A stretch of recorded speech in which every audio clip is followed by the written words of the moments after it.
الحمد لله رب العالمين والعاقبة للمتقين والصلاة والسلام على سيد الأنبياء والمرسلين أما بعد فأعوذ بالله من الشيطان الرجيم بسم الله الرحمن الرحيم ذلك الكتاب لا ريب فيه هدى للمتقين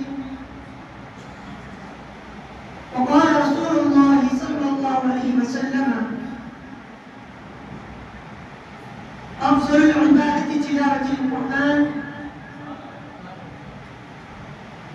وقال رسول الله صلى الله عليه وسلم خيركم من تعلم القرآن وأدبه صدق الله العظيم وصدق رسوله النبي الكريم ونحن على ذلك من الشاهدين والشاكرين والحمد لله رب العالمين.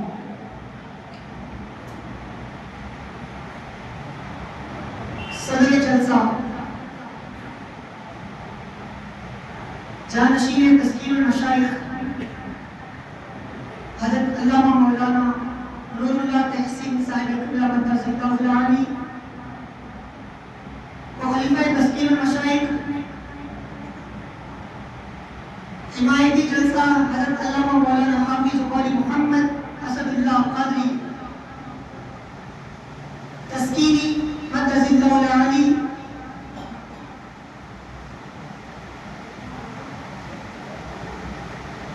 و تمام علماء و حفاظ کرام و صدر مجالس و تمام سامعین و اکرام السلام علیکم ورحمۃ اللہ وبرکاتہ. چلیے محترم سامعین اکرام، میں نے خطبہ مسنونہ میں جو تلاوت قرآن کی آیت شریفہ جو سورۃ البقرہ کی آیت شریفہ جو پڑھا میں اس کا ترجمہ سنانے سے قبل آقا نامدار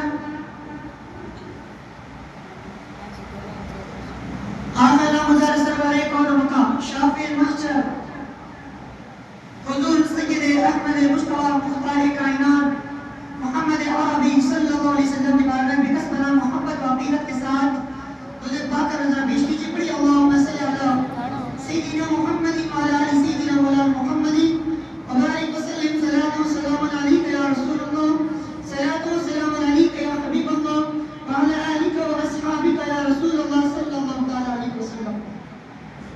سامعین کرام، میں نے جو خطبہ مسنونہ میں جو تلاوت قرآن کیا ہے سورۃ البقرہ کی آیت مبارکہ جو ہر ایک آدمی جس سے واقف ہے، جو قرآن پاک کی ترتیب کے لحاظ سے دوسری سورت ہے سورۃ البقرہ کی پہلی آیت ہے الف لام میم ذالک الکتاب لا ریب فیہ.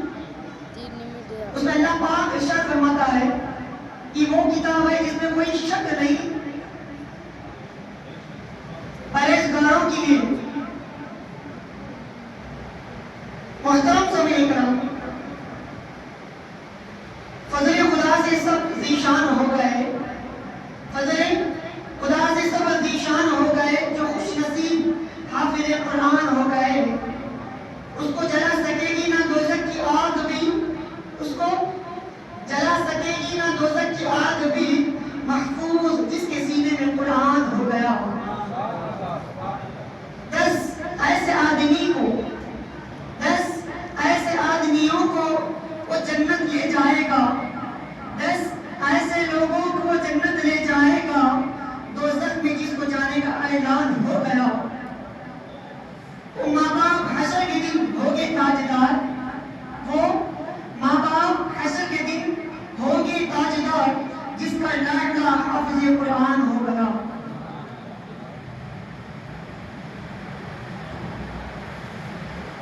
سامعین نظام دیکھیے، اللہ پاک نے قرآن مجید کو ماہ رمضان کی اس مقدس مہینے میں نازل فرمایا. کیوں؟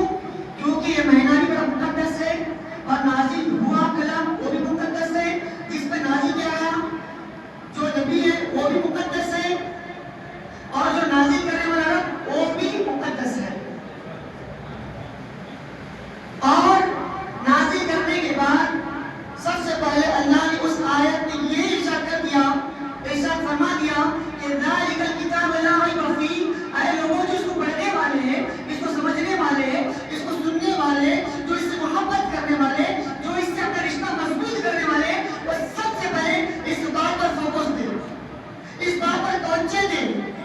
توجہ کیا ہے؟ وہ توجہ کیا ہے؟ کیونکہ دنیا میں بے شمار کتابیں آ گئی، کئی ڈاکٹروں نے کتاب لکھا، کئی سائنٹسٹوں نے کتاب لکھا، کئی انجینئروں نے کتابیں لکھی، کئی علماء کرام نے کتابیں لکھی، کئی محدثین نے کتابیں لکھی۔ اللہ نے اس قرآن پاک میں جب ایک لفظ فرما دیا، سب سے پہلے جس آیت پہ اقرار کرا وہ کیا ہے؟ ذالک الکتاب، یہ وہ کتاب ہے جس میں کوئی شک نہیں ہے۔ دنیا کی تو کوئی کتاب پڑھو، ہو سکتا ہے کوئی نہ کوئی گنجائش ہے شک کرنے کی، غلطی کوئی نہ کوئی غلطی ہو سکتی ہے، آپ خیال کر سکتے ہیں، لیکن قرآن پاک میں خیال نہیں کر سکتے۔ یہ خود خدا کا فرمان ہے، یہ خود خدا کا اعلان ہے۔ اور محترم سامعین کرام، اور اللہ نے اس کلام پاک کو دیکھیے، اور اس قرآن پاک کی جو عظمت ہے نا، اتنی بلند، اتنی مقام، اتنی عظمت کیوں بلند ہے صاحب؟ کیونکہ آج ہماری محفل بھی کون سی ہے؟ بولیے کون سی محفل ہے؟ عظمت قرآن، یعنی قرآن کی عظمت۔ میں سمجھتا ہوں کہ کوئی قرآن کی عظمت بول ہی نہیں سکتا، کیونکہ وہ بے مثال ہے، لا ثانی ہے، اس کی کوئی ثانی نہیں ہے، اس کی کوئی مثال نہیں ہے۔ اور وہ جس پیغمبر پر نازل کی گئی ہے، اس پیغمبر کی نہ کوئی ثانی ہے، نہ کوئی مثال ہے۔ تو سامعین کرام، دنیا میں 1,24,000 سے زائد پیغمبر آئے، اور دنیا میں اللہ پاک نے آسمانی جو کتابیں نازل فرمایا، من جملہ 114 ہے، جس کو 100 کہا جاتا ہے صحیفہ، اور 4 جو ہے نا وہ قرآن مجید، وہ اللہ کی کتابیں ہیں جن کا نام ہے توریت، زبور، انجیل، قرآن شریف۔ اب دیکھیے، ماہ رمضان میں حضرت ابراہیم علیہ السلام پر صحیفوں کو نازل کرا 1 رمضان کو، ماہ رمضان کی 6 تاریخ کو، رمضان کی 6 تاریخ کو اللہ نے توریت کو نازل کرا۔ اسی طرح ماہ رمضان کی 13ویں تاریخ کو اللہ نے زبور کو نازل کرا۔ اسی طرح ماہ رمضان کی 18ویں تاریخ کو اللہ نے انجیل کو نازل کرا۔ اسی طرح ماہ رمضان کی 27ویں تاریخ کو اللہ پاک نے قرآن شریف کو نازل کرا۔ آپ سبھی کو معلوم ہے، ہم جس قرآن کو پڑھتے ہیں، یہ قرآن کس نبی پر نازل کیا گیا؟ ہمارے اور آپ کے آخری نبی محمد عربی صلی اللہ علیہ وسلم پر نازل کیا گیا کلام ہے۔ اور کتنے سال میں نازل کیا گیا صاحب ہے؟ مکمل 23 سال میں۔ کتنے سال؟ مکمل 23 سال، 13 سال مکے میں، 10 سال مدینے میں۔ اب سامنے کرام، کیونکہ میں نے جو خطبہ مسئلہ جو آیت شریفہ پڑھا، ذالک الکتاب لا ریب فیہ، یہ وہ کتاب ہے جس میں کوئی شک و شبہ کی گنجائش نہیں ہے۔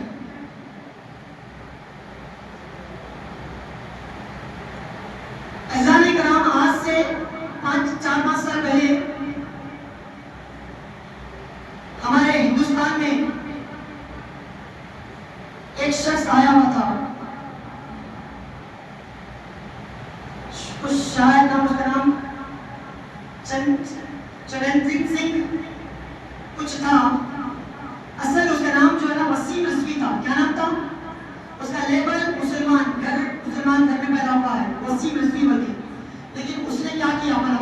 اس نے کیا کہ بھائی لوگوں میں یہ پیدا کرا کہ بھائی قرآن پاک میں 26 آیتیں غلط ہیں، قرآن پاک میں 26 آیتیں غلط ہے، یہ 26 آیتوں کا مفہوم غلط ہے، یہ آیتیں غلط ہے، اب اس کو نکالنا ہے۔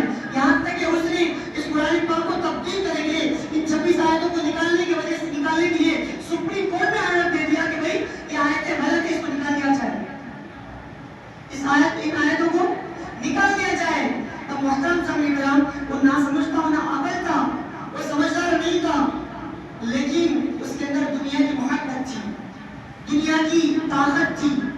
وہ شیعوں کا بڑا چیئرمین تھا اس وقت میں، شیعوں کا وہ بڑا چیئرمین تھا، لیکن اس کی وہ چیئرمین کی جو ڈیوٹی ہے، جو اس کو جو قوت ملی ہوئی ہے، جو طاقت ملی ہوئی ہے، اس کو یہ طاقت اس کو اس طرح تبدیل کر دی گئی تھی کہ اس نے اللہ کے کلام کو غلط کہنے لگا۔ اب پھر کیا ہوتا ہے محترم سامنے کرا؟ اس کے بعد اس نے کورٹ میں کرا، وہاں کرا، یہاں کرا، بہت سے لوگ اس کو، کئی ہندوستان کے کئی علماء کرام اس سے بات بھی کرے، بھائی آپ جو کر رہے ہیں نا غلط ہے، کیونکہ کلام مجید، کیونکہ اللہ کہہ دیا ذالک الکتاب، اس میں کوئی شک نہیں۔ اگر اتنے مدن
لیکن اللہ کا قانون ہے، اللہ نے حکم، اللہ نے ارشاد، اللہ نے فرما دیا اِنَّا نَحْنُ نَزَّلْنَا الذِّكْرَ وَإِنَّا لَهُ لَحَافِظُونَ، اے لوگوں سن لو، بے شک میں نے اس کو نازل کرا ہوں اور میں اس کی حفاظت کرنے والا ہوں۔ اب بتاؤ اللہ سے کوئی چیلنج کر سکتا ہے کیا؟ اللہ سے کوئی لڑ سکتا ہے کیا؟ کسی بھی طاقت ہے کہ اللہ سے لڑ سکے؟ شامل کرا اور اس کے بعد اس نے میری کوشش کرا، لیکن اللہ نے کہا اے بندے تو چاہتا میرے کلام کو تبدیل کرنا، تو چاہتا میرے قرآن مجید کو تبدیل کرنا، تو چاہتا میرے محبوب کے نازل کی گئے قرآن کو بدلنا چاہتا ہے، دیکھ تو جب اس طرح چاہتا ہے تو میں تجھے خود بدل دوں گا۔ پھر اب وہ شخص جو اپنا نام وسیم رضوی رکھا تھا، چند مہینوں کے بعد جتندر سنگھ تیرگی اس کا نام پڑ گیا، اعلان کرا بھائی میں جتندر سنگھ تیرگی ہوں بدلی، یعنی کہ اپنا نام ہندوؤں میں شامل کر دیا۔ اب تو محترم سامعین کرام، قرآن سے کبھی لڑنا نہیں چاہیے، یہ کلام اللہ کا کلام ہے، اس سے لڑنا اللہ سے لڑنا ہے، اس سے لڑنا رسول اللہ سے لڑنا ہے، اس سے لڑنا دین سے لڑنا ہے۔ جو اللہ سے لڑا اس کا دنیا بھی جہنم رہی، آخرت بھی جہنم رہے گی۔ تو محترم سامعین کرام، اسی لیے کہا گیا ہے اے قول محمد قول خدا فرمان نہ بدلا جائے گا، اے قول محمد قول خدا فرمان نہ بدلا جائے گا، بدلے گا لاکھ زمانہ مگر قرآن نہ بدلا جائے گا۔ کئیوں نے آئے دنیا میں 1400 سال ہو گیا، ہر زمانے میں ہر صدی میں ہر ایک نے کوشش کیا بدل دوں میں قرآن پاک کو، تبدیل کر دوں میں، لیکن کسی میں دم نہیں کہ تبدیل کر سے۔ اب تک بتاؤ ایک لفظ صبر تک تبدیل نہیں ہوا، کیوں؟ اس لیے کہ اس کی حفاظت اس نے رہی، خود کائنات رب العالمین نے دیا ہوا ہے۔ تو محترم سامعین کرام، اب تو یہ ہو گیا جو قرآن کی بے حرمتی کرنے کی سزا، کیا ہو گئی ہے؟ قرآن کی جو بے حرمتی کرتا ہے۔ اب دیکھیے جو قرآن پاک سے اپنا رشتہ مضبوط کرتا ہے، قرآن پاک کو پڑھتا ہے، قرآن پاک کو پڑھنے کی جو عادت بناتا ہے، قرآن پاک سے جو محبت کرتا ہے، اس کی عزت دیکھیے، اس کی حرمت دیکھیے، اس کا مقام دیکھیے، اس کا رتبہ دیکھیے۔ ایک صحابی رسول ہے حضرت اسید بن حضیر رضی اللہ تعالیٰ عنہ، حضرت بولیے اسید بن حضیر رضی اللہ تعالیٰ عنہ، ایک بہت بڑے صحابی رسول، آلیہ قرآتیہ۔ ایک دفعہ آپ قرآن پاک کی تلاوت کرنے بیٹھے، رات کا وقت تھا، اپنے گھر کے سامنے سائن میں قرآن شریف پڑھ رہے تھے، پڑھتے آپ کے پاس ایک سامنے گھوڑا باندھا ہوا تھا۔ محترم سامعین کرام، حضرت حسین بن حضیر رضی اللہ عنہ فرماتے ہیں میں قرآن شریف پڑھ رہا تھا، اچانک میرے سامنے جو گھوڑا ہے وہ بھٹکنے لگ گیا۔ کیا ہونے لگا صاحب؟ بھٹکنے لگا، ہلنے لگا، ڈھلنے لگا، دوڑنے لگا، کودنے لگا۔ حضرت پریشان ہو گئے، ایک کو لگا کئی کو بھٹک رہا ہے، اتنا کیوں پریشان ہو رہا ہے؟ تو حضرت جو ہے نا پڑھتے خاموش بیٹھ جاتے تو وہ گھوڑا خاموش ہوتا تھا، پھر جب یہ پڑھتے تو گھوڑا پھر بھٹکنا شروع ہو جاتا۔ پھر حضرت کی نگاہ جو ہے آسمان کی طرف گرتی ہے، سر اوپر دیکھتے ہیں کہ سر کے اوپر سے آسمان بڑا روشن، بڑا خوبصورت ان کی سر کے پاس آ جاتا ہے، اس میں کچھ ایسے حسین و جمیل خوبصورت چہرے نظر آتے ہیں۔ حضرت دیکھ کر پریشان ہو جاتے ہیں۔ پھر محترم سامعین کرام، جس طرح حضرت قرآن شریف پڑھتے تھے، حسین بن حضیر رضی اللہ عنہ صحابی رسول قرآن شریف پڑھتے تھے تو گھوڑا بھٹکنے لگتا ہے، پھر جب آپ خاموش بیٹھتے تو گھوڑا خاموش بیٹھ جاتا، اور پھر آپ مسلسل پڑھنا شروع کر دیتے، گھوڑا پھر بھٹکنا اتنا زور آ جاتا کہ گھوڑے کے پاس آپ کا بیٹا یحییٰ، حضرت حسین بن حضیر رضی اللہ عنہ کے صاحب زادے حضرت یحییٰ رضی اللہ عنہ وہ بازو آرام کر رہے تھے۔ حضرت کے دل میں خیال آیا کہ اگر گھوڑا اسی طرح ہلتا رہا، اسی طرح چلتا رہا، اسی طرح کودتا رہا تو میرا ہو سکتا میرے بچے پہ کھدل دیا جائے، میرے بچے کو زخمی کر دیا جائے۔ تو حضرت نے کیا کیا؟ قرآن شریف کو بند کر کے اپنے بیٹے کے پاس چلے گئے۔ تو جو سر کے اوپر جو خوبصورتی، جو حسن منظر تھا، جو آسمان آپ کے سر پر آ چکا تھا، وہ آسمان اوپر نیچے آ چکا تھا تو اوپر چلے جاتا۔ پھر جب صبح ہو جاتی، تمام ماجرا سرکار کائنات رحمت للعالمین صلی اللہ علیہ وسلم کے بارے میں پیش کیا جاتا۔ یا رسول اللہ صلی اللہ علیہ وسلم، کل میں رات میں تلاوت قرآن مصروف تھا تو میرے ساتھ معاملہ اس طرح ہوا تو میرے آقا علیہ السلام فرماتے ہیں اے حسین تمہیں پتہ ہے تم نے قرآن شریف پڑھ رہے تھے، تمہارے سر پر جو آسمان کا ایک ٹکڑا تمہارے سر پر سایہ فکر دیتا، یہ کون سا فکر دیتا؟ یہ ہمیں آسمان پر جو روشنی تھی تمہارے سر پر، یہ روشنی کون سی تھی؟ اے حسین بتائیں۔ تو حسین بن حضیر علیہ السلام فرماتے ہیں اے حسین یہ آسمان سے فرشتے آئے ہوئے تھے آپ کے سر پر، اس لیے کہ جب آپ قرآن شریف پڑھ رہے تھے تو آپ کی تلاوت قرآن کو سماعت کرنے کے لیے، سننے کے لیے زمین پر اتر گئے۔ اے حسین بن حسین اگر آپ رات بھر صبح تک فجر تک آپ قرآن شریف پڑھتے ہوتے تو تمام صحابہ کرام ان فرشتوں کا دیدار کر جاتے ہیں۔ سبحان اللہ، یہ صحابہ کرام ان فرشتوں کی دیدار کر لیتے۔ تو محترم سامعین کرام دیکھیے یہ صحابی کیا پتا چل رہا ہے یہاں پر، اور میرے آقا علیہ السلام فرماتے ہیں جب کوئی بندہ قرآن شریف پڑھتا ہے تو اس کے پاس فرشتے آ کر بیٹھ جاتے۔ کون بیٹھے صاحب؟ فرشتے آ کر بیٹھ جاتے۔ اور عزیزان کرام محترم سامعین کرام اسی لیے تو کہا گیا ہے اللہ کے نظروں میں وہ انسان چمکتا ہے، اللہ کی نظروں میں وہ انسان چمکتا ہے جو قرآن کی تلاوت کرتا ہے۔ عادت بنا لے جو تلاوت قرآن کی، اللہ کی نظروں میں وہ انسان چمکتا ہے۔ دنیا کی کتابوں میں وہ انسان چمکتا ہے جو عادت بنا لے تلاوت قرآن کی، اللہ کے نظروں میں وہ انسان چمکتا ہے۔ تو محترم سامعین کرام ہم جب بھی قرآن شریف پڑھتے نا، ہم قرآن شریف ہم پڑھتے رہتے ہیں، لیکن میرے آقا اسلام کا فرمان ہے تو بڑے ادب کے ساتھ، بڑے خشوع کے ساتھ، بڑے خضوع کے ساتھ جب قرآن شریف پڑھتے ہو تو فرشتے تمہارے قرآن کو سننے کے لیے آ جاتے ہیں۔ کہ ہماری خوش نصیبی نہیں ہے، کتنی بڑی نصیبی ہے، کتنی قسمت والے ہیں ہم قرآن پڑھیں اور وہ فرشتے ہمارے قرآن کو سنیں، یہ ہماری مقدر ہے میرے بھائی، کہ رسول اللہ کے صدقے کے لیے ہماری مقدر ہے۔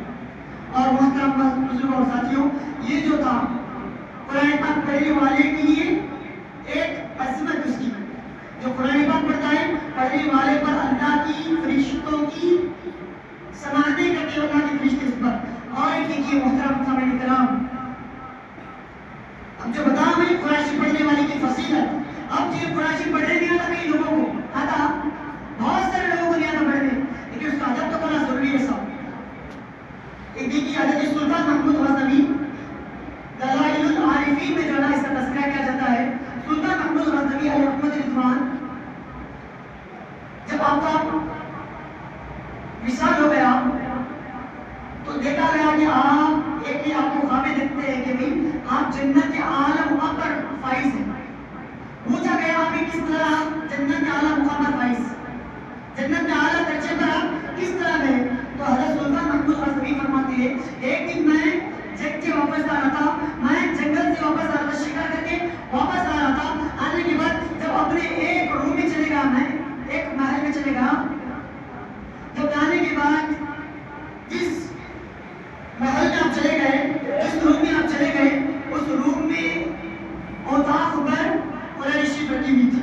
اب رات کا موسم تھا، رات کا معاملہ تھا، آپ سونے کے لیے بیڈ پہ چلے جاتے، دیکھتے سامنے قرآن شریف رکھی ہوئی ہے، پھر آپ سوچتے قرآن شریف رکھ کر میں یہاں پہ سو جاؤں، یہ بے ادبی ہوتی ہے۔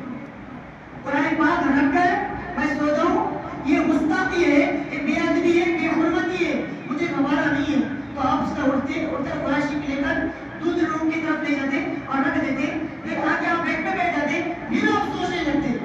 اور میرے وجہ سے قرآن پاک کو نکال کے کسی اور جگہ میں رکھنا مجھے گوارا نہیں ہے، میرے وجہ سے قرآن شریف کو نکال کر کسی اور جگہ پہ رکھ دینا مجھے گوارا نہیں ہے۔ پھر آپ جاتے قرآن پاک کو نکال کر واپس لگا کے اسی مقام پہ رکھ دیتے، پھر آپ رات بھر جاگ کر اس کی زیارت کرتے بیٹھ جاتے ہیں، رات بھر جاگ کر اس کی زیارت کرتے بیٹھ جاتے ہیں۔ تو اسلامی کرام سلطان محمود غزنوی فرماتے ہیں مجھے اس رات میں نے جس طرح قرآن پاک کا ادب کیا، اس رات میں نے قرآن پاک کے لیے ساری رات جاگا، ساری رات میں نے جاگ کر گزار دیا، تو اللہ پاک اس ایک رات کے بدلے میں بخشش کر دیا، میری مغفرت کر دیا۔ تو محترم سامعین کرام قرآن پاک کا ادب کرنا بھی میری اتنی سخت ضرورت ہے۔ کیوں؟ کیونکہ بہت سے لوگ دیکھا جاتا ہے بھائی ہمارے پاس نہیں ہوتا ایسا، لیکن پائے مبارک میں قرآن پاک کو رانوں کے اوپر کے پڑھتے بہت سارے لوگ۔ میرے ساتھیوں اور بزرگوں قرآن پاک بہت عظمت والی شے ہے، سر پہ رکھنا اس کو، لوگ جو ہے ایسا رکھتے ہیں کتابوں کی طرف پھرتے اس کو، یہ کتابوں کی کتاب ہے، یہ کتاب میں یہ وہ کتاب ہے جس کتاب کو اللہ کی زبان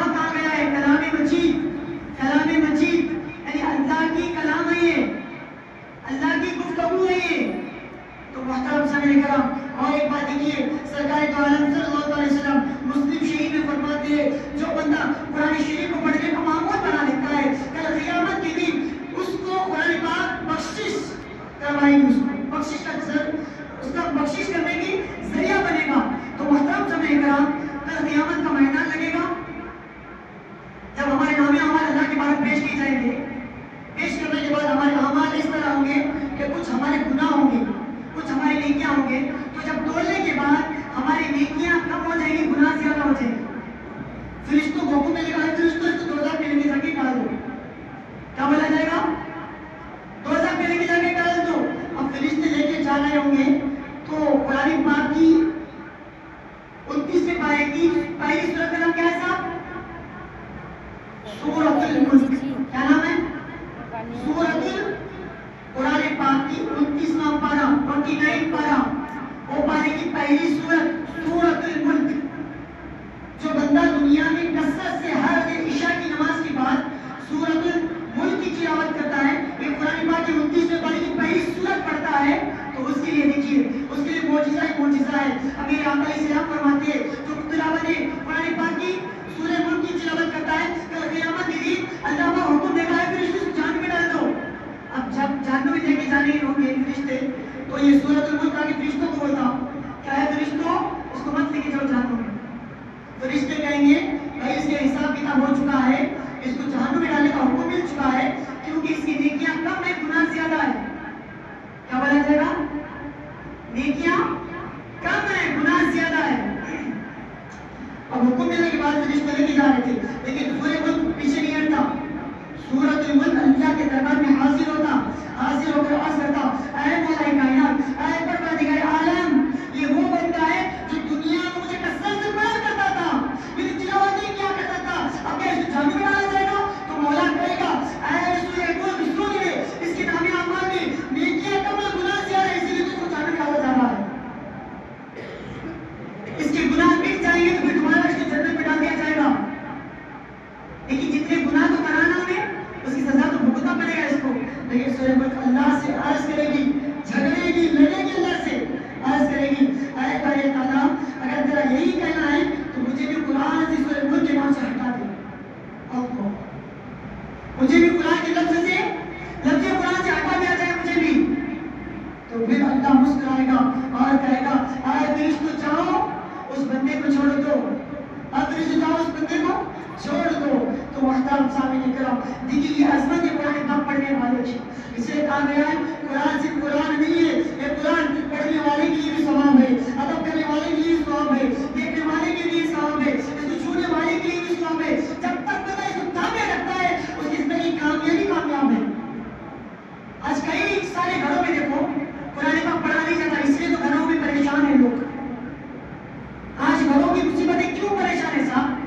کاروبار نہیں چل رہا، گھر میں بار بار لڑائی، تنگدستی، بار بار گھروں میں جو ہے نا، لیکن خوب محنت کر کے کما رہے پھر بھی کاروبار میں برکت نہیں۔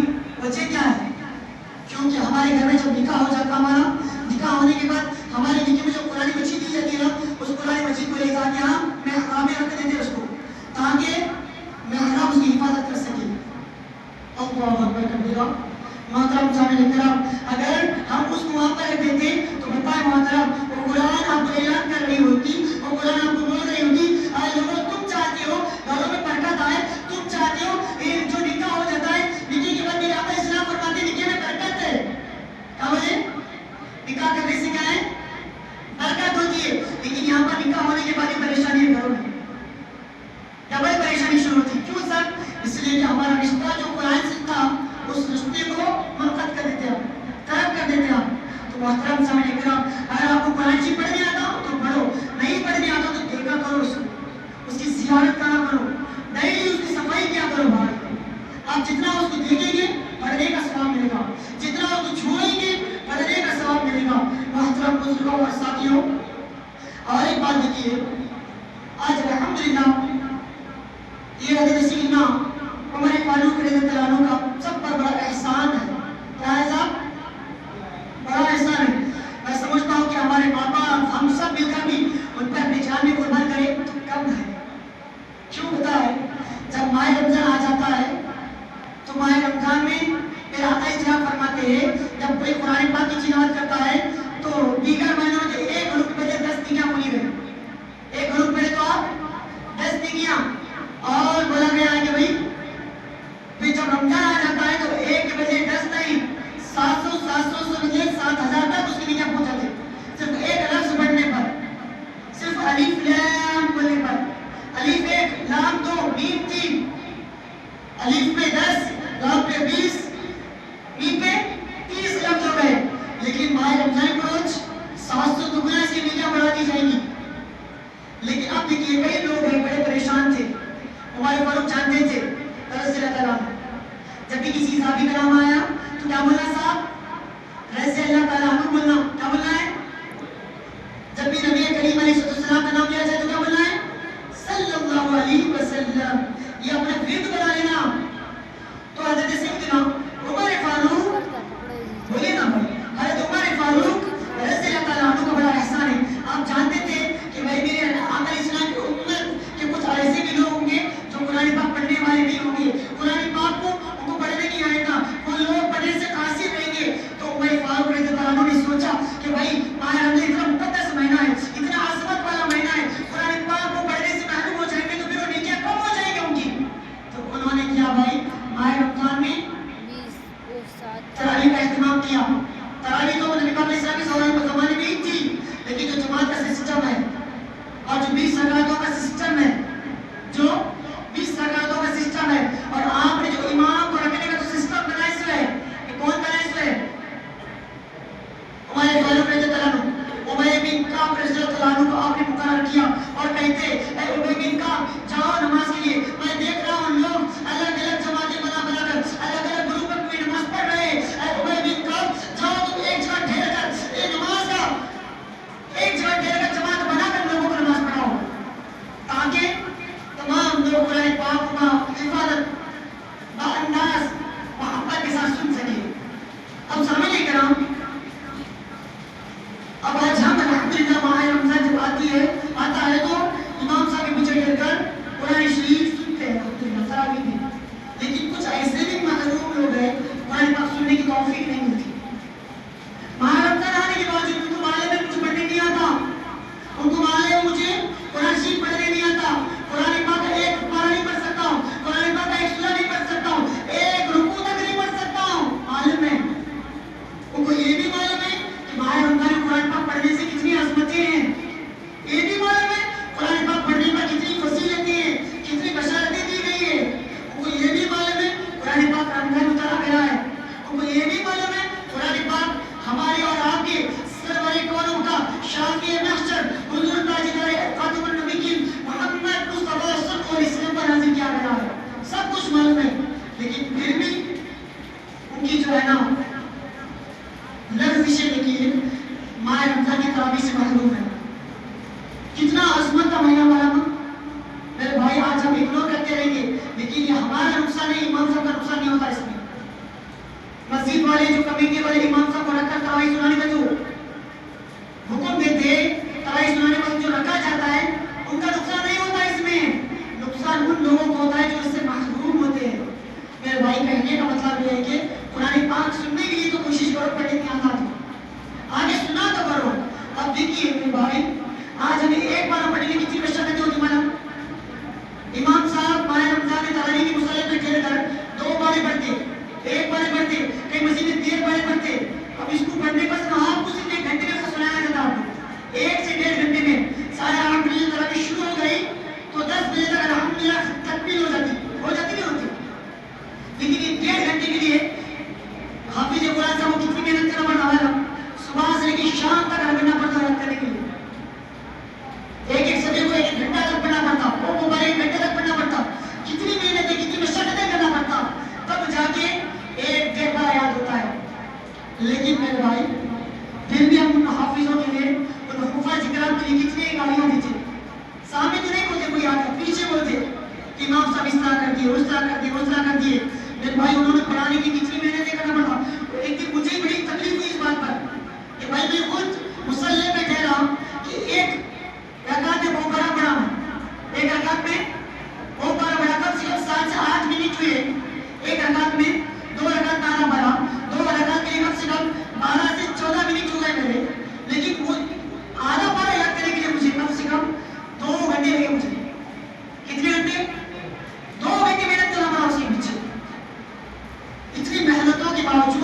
انہوں نے اپنے خواہشات کو، اپنی تمام چیزوں کو چھوڑ کر مسلح پہ آ کے آپ کے لیے قرآن پاک سناتے، لیکن ہم سن نہیں سکتے ہوئے تو پھر ہماری بہت بڑی غلطی ہے.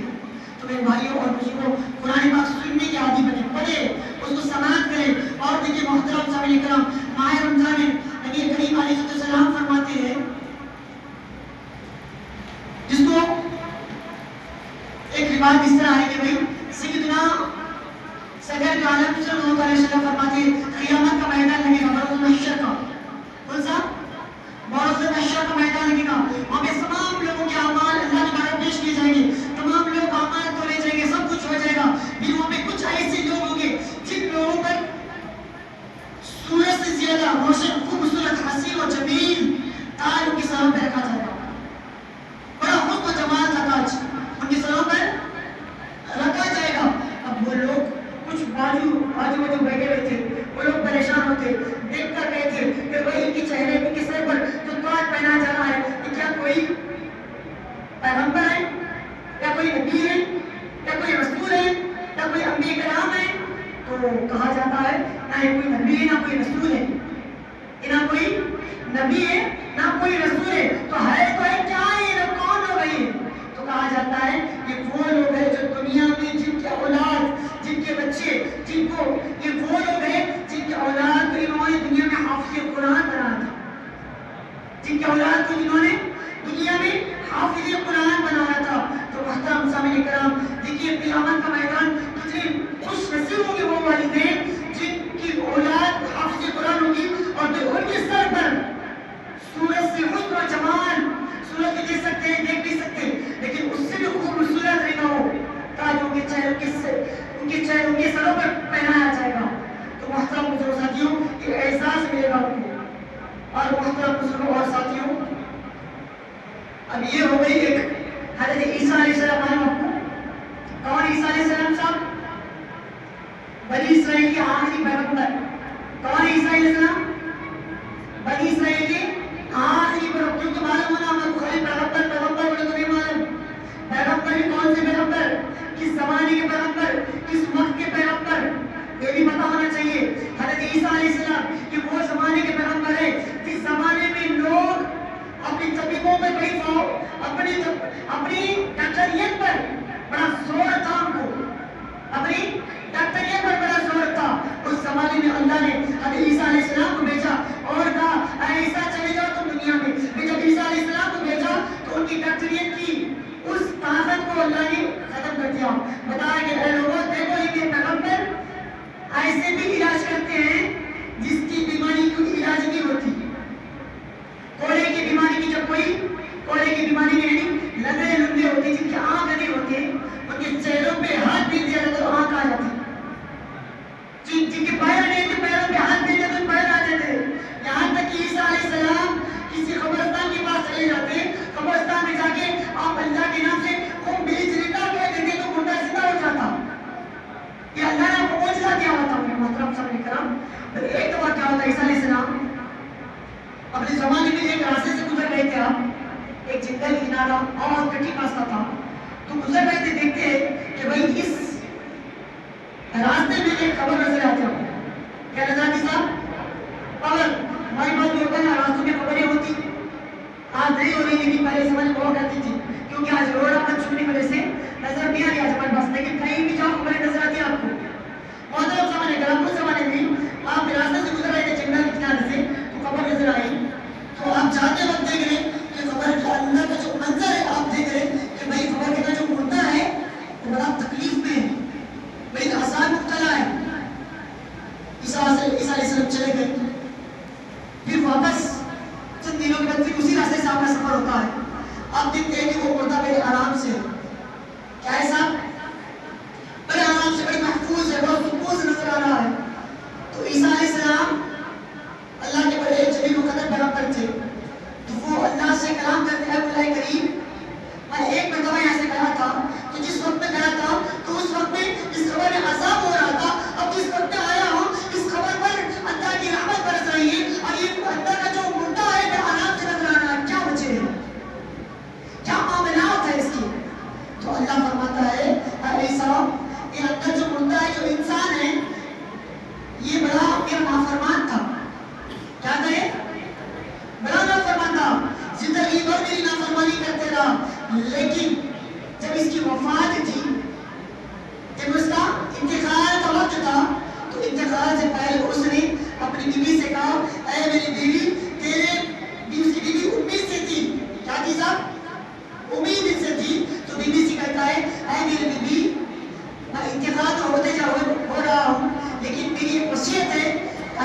حضرت عیسیٰ علیہ السلام کے پاس اللہ فرماتا ہے کہ وہ جو بندہ تھا اپنی بیٹے کو چھوڑ کے چلا جاتا، صرف اولاد ہوئی تو اس کی اولاد ہونے کے بعد اس کی اہلیہ نے اس کو مدرسے میں لے جا کے چھوڑ دیتے ہیں. چھوڑنے کے بعد اس کی وہ اولاد بسم اللہ الرحمن الرحیم پڑھتی ہے.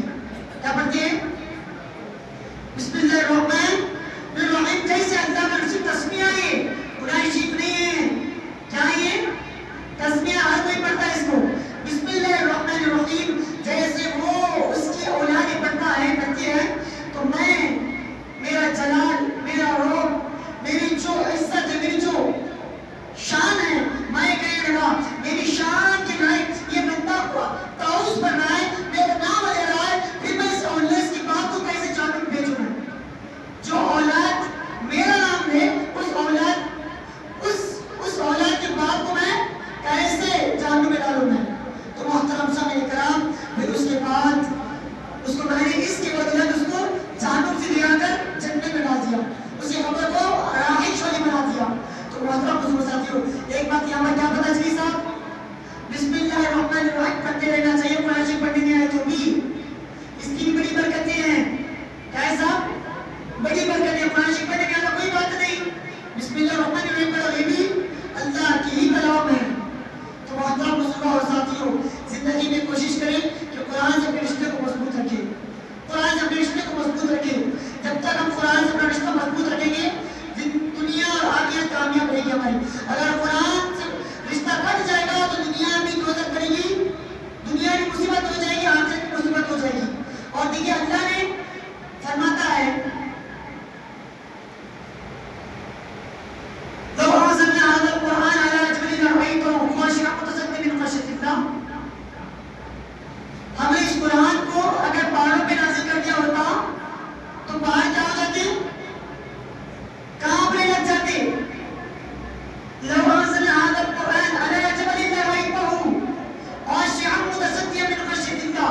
اللہ کی خشیت سے، اللہ کی اس تجلی سے پہاڑ کانپنے لگ جاتے. وتلك الأمثال نضربها للناس لعلهم يتفكرون. اللہ نے اس کو نازل کرا تو کہاں نازل کرا؟ اللہ نے اس کو نازل کرا تو انسان کے سینے پر نازل کرا. کس کے سینے پر؟ انسانوں کے سینے پر نازل کرا. تو محترم بزرگوں ساتھیوں، اتنا بڑا کلام مجید، اتنی بڑی معزز کتاب جو اللہ نے ہمارے نازل کرا ہے، جو ہمارے لیے معزز بنایا ہوا ہے، تو ہمیں چاہیے کہ اس سے اپنے رشتے کو مضبوط کرے، اس کو پڑھے، اس کو سمجھے، اس سے اپنے تعلق کو قائم رکھے، گھروں میں اپنے خواتین کو، اپنے بچوں کو اس کو پڑھانے کا حکم دے، جاری رکھے اس کو پڑھانے سے. اور محترم بزرگوں اور ساتھیوں، اور اللہ رب العالمین اس کلام مجید میں جو برکتیں لگا ہوا ہے، اور اس کی اور ایک عظمت کیا ہے ہمارا؟ جب ماہ رمضان آ جاتا تو ام المؤمنین حضرت عائشہ صدیقہ رضی اللہ عنہا فرماتی ہے کہ نبی کریم علیہ السلام ماہ رمضان جیسے آ جاتا تو قرآن شریف پڑھتے اور خود جبرائیل علیہ السلام امام علیہ السلام کا قرآن سنتے. کون سنتے صاحب؟ جبرائیل علیہ السلام قرآن پاک سنتے اور خود امام علیہ السلام سناتے، اور پھر نبی پاک علیہ السلام سنتے، جبرائیل علیہ السلام قرآن شریف سناتے. دونوں میں دیکھو، آقا علیہ السلام ان کو سناتے، پھر حضرت جبرائیل علیہ السلام ان کو سناتے تھے. اللہ اکبر. قرآن میں پڑھنا جبرائیل علیہ السلام کی سنت ہے، قرآن شریف سننا نبی پاک علیہ السلام کی سنت ہے، قرآن شریف پڑھنا نبی پاک علیہ السلام کی سنت ہے، قرآن شریف سننا جبرائیل علیہ السلام کی سنت ہے. ایک دفعہ جبرائیل علیہ السلام کہنے لگے رسول اللہ، آپ کے آنے سے قبل میں نبی پاک علیہ السلام کی دنیاوی مقبول ہونے سے پہلے پریشان تھا میں کہ میری آخری کیا ہوگا، میرا آخری کیا ہوگا، میرا اختتام کیا ہوگا، کیسے ہوگا میرا اختتام، میرے آخری لمحات کیا ہوں گے. بڑے پریشان تھے. حضرت جبرائیل علیہ السلام فرماتے ہیں جب اللہ نے قرآن مجید کو نازل کرا تو اس کے بعد مجھے بڑا سکون ملا کہ بھائی میرا اختتام بھی بہتر ہونے والا ہے. کیا ہونے والا ہے؟ بہتر ہونے والا ہے. تو جبرائیل علیہ السلام فرماتے ہیں قرآن پاک جیسے اللہ نے نازل کرا اس کے بعد میں نے سمجھا کہ بھائی میرا آخرت بھی، میری آخری جو میرا آخری لمحہ بھی ہے خیر ہونے والا ہے. اور ہم مجھے پریشان تھا میرے آخری لمحات کیسے گزرتے گے. تو محترم اس کو ساتھیوں، اب ہمیں سوچیں ہمارے آخری لمحات کیسے ہوں گے. وہ فرشتے ہو کر سوچ رہے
ہزاروں بے شمار فضائل قرآن مجید کے ہم بولنے بیٹھ جائیں گے تو کبھی ختم ہونے والی نہیں ہے، لیکن یہی وہ کلام مجید تھا جب پڑھے تو دل سخت دل بھی موم ہو گئے. کیا بھائی صاحب موم ہو گئے، دل سخت دل بھی نرم ہو گئے. کیوں صاحب؟ کیسے؟ سیدنا عمر فاروق رضی اللہ عنہ کتنے بڑے سخت صحابی تھے. آپ صحابی بننے سے پہلے بڑے طاقتور بڑے مضبوط تھے اور لوگوں میں آپ کا دباؤ تھا اور آپ کو عرب کے سربراہ میں تھے اور عمر محمد عربی صلی اللہ علیہ وسلم کا دین بڑھتے جا رہا ہے، آپ کا جو دین وہ آگے بڑھتے جا رہا ہے اور اس کو ختم کرنا ہے. اس کو ختم کرنے کوئی طریقہ ہے تو طریقہ کیا ہے نکالا گیا؟ تو اب لوگ کہنے لگے، سربراہ کہنے لگے اے عمر اس طرح کرنا ہے کہ اے لوگ اس طرح کرنا ہے کہ محمد عربی صلی اللہ علیہ وسلم جو دین لے کر آئے اس دین میں لوگ بڑھتے جا رہے ہیں، دن پر دن اضافہ ہوتے جا رہے ہیں، کم ختم اس کو بند کیسا کیا جائے؟ کوئی طریقہ نہیں مل رہا. تو بند اس طرح کیا جائے کہ بانی دین کو ختم کیا جائے. اللہ اکبر. بانی دین، بانی اسلام، بانی اسلام کو ختم کیا جائے. وہ کون ہے صاحب؟ بولیے کون ہے وہ؟ حضور سرور کون مقام محمد عربی صلی اللہ علیہ وسلم ہے جو بانی اسلام ہے. اور آپ کو فرمایا ہے آپ کو مار دینا، آپ کو قتل کر دینا ہے. اس نے کرنا چاہیے. یہ انہوں نے سوچا یہ رد چلتا ہے. اب اس کے بعد عمر فاروق بھی کیا کرتے ہیں؟ اپنے ہاتھ میں نکی تلوار لے کر اپنے گھوڑے پر بیٹھ کر نکل جاتے ہیں نبی پاک اسلام کو ختم کرنے کے نعرے سے. لیکن آپ راستے میں جاتے جاتے ایک صحابی رسول سے ملاقات ہوتی، پھر وہ کہتے ہیں تم کہاں جا رہے ہو؟ تو صحابی عمر فاروق کہتے ہیں میں محمد عربی صلی اللہ علیہ وسلم کو ختم کرنے جا رہا ہوں، کو گردن اڑانے جا رہا ہوں. تو وہ صحابی کہتے ہیں کہ تم محمد سے پہلے تم اپنے گھر کا حال لو. جو تم پہچان رہے ہو کہ محمد کو ختم کرو، محمد کو ختم کرنے سے پہلے جو تمہارے گھر میں تمہاری بہن ہے فاطمہ وہ خود بھی اسلام قبول کر چکی ہے، جو پہلے اس کو ختم کرو اس کے بعد محمد کو ختم کرو. اب کیا ہوتا ہے اس کے بعد یہ نکل جاتے ہیں سیدھا حضرت عمر فاروق رضی اللہ عنہ کی بہن فاطمہ بنت خطاب کے گھر کو چلے جاتے ہیں. اب گھوڑا لے کر نکل جاتے ہیں. نکلنے کے بعد جیسے گھر پہ پہنچتے آپ تو گھر کا ڈور لگا ہوا تھا، دروازہ بند کیا گیا تھا. آپ باہر سے آواز میں تھے، جب آواز دینے کے بعد آپ اندر سے کوئی آتے نہیں باہر تو آپ کہاں لگا کے سنتے کہ اندر تلاوت قرآن جاری ہے. کیا ہے صاحب؟ تلاوت قرآن جاری، قرآن شریف پڑھا جا رہا ہے. اب اس کے بعد عمر فاروق کی آواز سے زور سے اسی بات فاطمہ رضی اللہ عنہا آتے دروازہ کھولنے کے بعد پوچھا جب عمر فاروق پوچھتے آئے فاطمہ بتاؤ یہ معاملہ کیا چل رہا ہے، کیا ماجرا چل رہا ہے، تم کیا پڑھ رہی تھی دیر سے؟ تو آپ کی بہن کہتی ہے کچھ بھی نہیں کر رہے تھے، ہم کچھ بھی نہیں پڑھ رہے تھے. تو عمر فاروق کہتے ہیں مجھے کچھ سنا آ رہا تھا، میں سنا کہ تم بھی اسلام قبول کر چکی ہو، تم بھی مسلمان بن چکی ہو. تو عمر فاروق کی بہن کہتی ہے نہیں میں نے اسلام نہیں قبول کیا، میں نے کوئی پڑھا نہیں. کیوں؟ بڑے تبدیلی تھے، بڑے ڈر تھا ان کے اندر، خوف تھا، بڑے بھائی تھے وہ، ڈر ہونا بھی چاہیے. تو عمر فاروق بڑا غصے سے کہنے کے بعد لیکن زور ہوتا ہے وہ تماشا مارتے مارنے کے بعد کہ میں کہتے ہاں بھائی ہاں میں نے قرآن شریف پڑھ لی، میں نے اس نبی کا کلمہ پڑھ چکی ہوں، میں نے اس نبی کے دین پر چل چکی ہوں، میں نے اس نبی کے کلمے کو میں نے پڑھ چکی ہوں میں نے. تو اس کے بعد عمر فاروق کہتے ہیں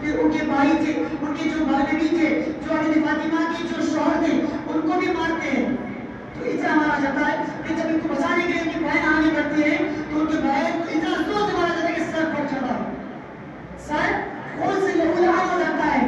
لیکن پھر بھی بہن کہتی ہے اے بھائی تم بھی خطاب کے بیٹے ہو تو میں بھی خطاب کی بیٹی ہوں، تم بھی خطاب کے بیٹے ہو تو میں بھی خطاب کی بیٹی ہوں. جو لوگوں میں تمہارا خون توڑتا ہے وہی خون میرے لوگوں میں چڑھتا ہے، جو غصہ تمہارے اندر ہے وہی غصہ میرے اندر ہے، جو محبت کفر سے تمہاری تھی وہی محبت میری محمد عربی صلی اللہ علیہ وسلم سے ہے. چاہے میری جان لے رہے ہو تم، میں محمد عربی صلی اللہ علیہ وسلم کی کو نہیں چھوڑوں گی، نہیں چھوڑوں گی. اس وقت عمر فاروق بڑے پریشان ہو جاتے. آپ کہنے لگتے بہن سے بیٹھتے بھائی کا پوچھتے اے بہن ایک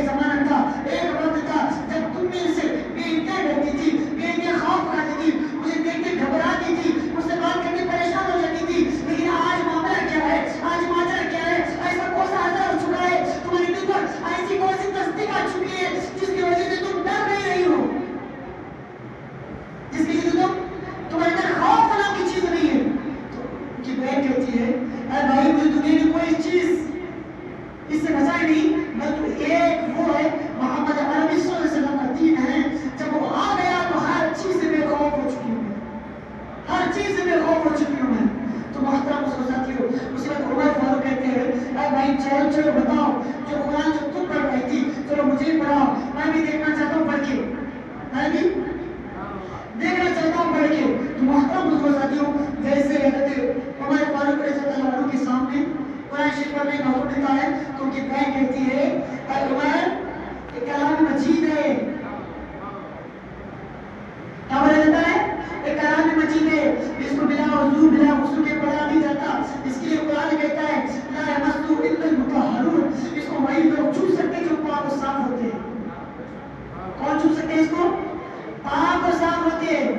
اور محترم بزرگوں ساتھیوں، اس کے بعد ان کی بہن کہتی ہے اے بھائی جاؤ پہلے غسل کر کے آ جاؤ. پھر غسل کیا جاتا ہے، وضو کیا جاتا ہے، اس کے بعد آ کے بیٹھ جاتے ہیں. بیٹھنے کے بعد آپ قرآن پاک کی پارہ نمبر 16 کی سورۃ طٰہٰ کی آیت پڑھتے ہیں. طٰہٰ ما انزلنا علیک القرآن. جب یہ پڑھا جاتا ہے